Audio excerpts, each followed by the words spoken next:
la dictée est tirée d'un travail de recherche réalisé par le think tank IPAR dans le cadre de l'alimentation en milieu scolaire. Donc, vous avez même vu les noms des auteurs sous la dictée. Donc, c'est un travail scientifique qui n'est pas véritablement léger.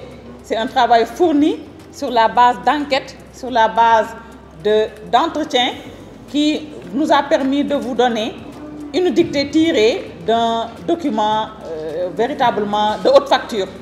Cet après-midi, c'est l'alimentation scolaire et toutes les personnes qui travaillent sur cette thématique-là qui en fait. Je rappelle juste le contexte, c'est à l'issue du sommet des Nations Unies sur le système alimentaire que la coalition mondiale pour les repas scolaires a été mise en place. Et dans cette coalition, il y a un consortium de recherche sur l'alimentation et la nutrition à l'école, avec qui nous avons travaillé et nous avons fait notre intervention sur le cas du Sénégal, essayer d'analyser un peu les bons exemples, les bonnes pratiques en matière de développement des cantines scolaires au niveau du Sénégal.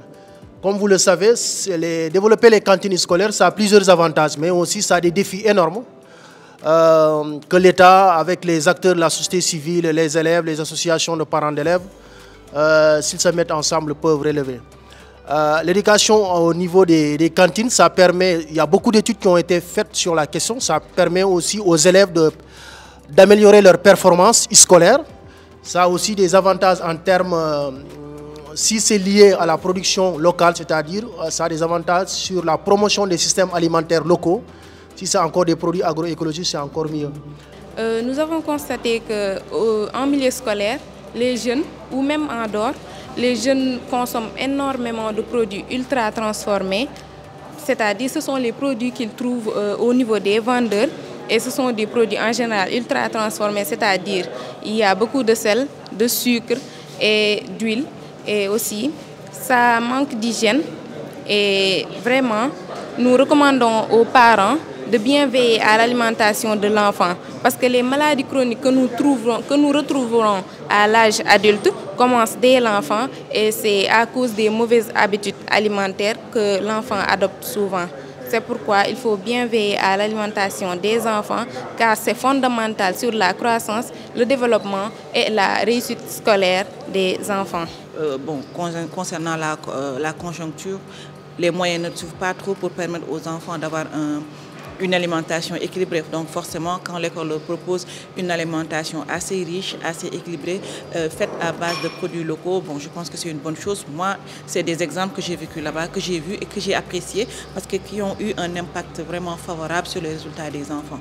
Maintenant, en milieu urbain, comme où nous sommes ici à Thiès, ça peut se faire, mais il va falloir aussi qu'il y ait l'intervention ou bien l'implication des parents, autant sur le choix des produits qui sont proposés que sur les repas qu'on propose aux enfants.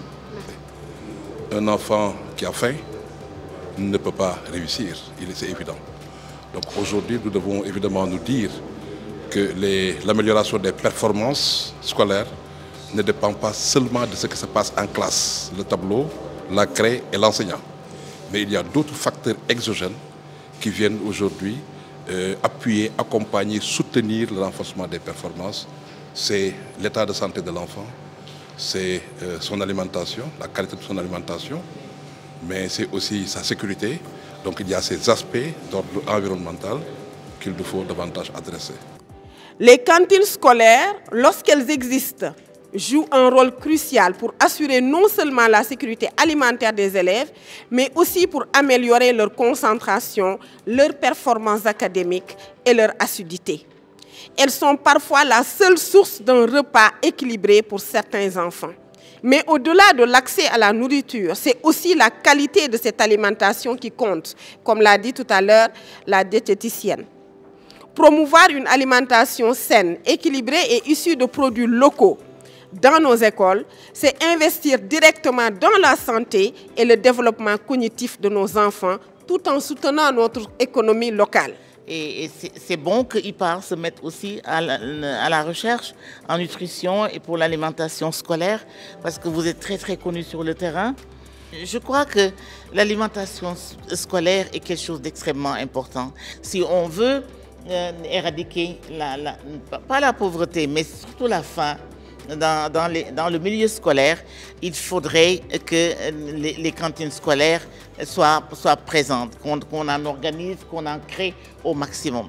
C'est extrêmement important. Notre petite fille vient de le dire, l'importance de l'alimentation pour les performances scolaires surtout. C'est non seulement pour, bien entendu, conforter la santé nutritionnelle des enfants, mais surtout pour les aider à être là et à performer pendant l'académie, pendant qu'ils sont à l'école, pendant qu'on leur apprend quelque chose en milieu scolaire.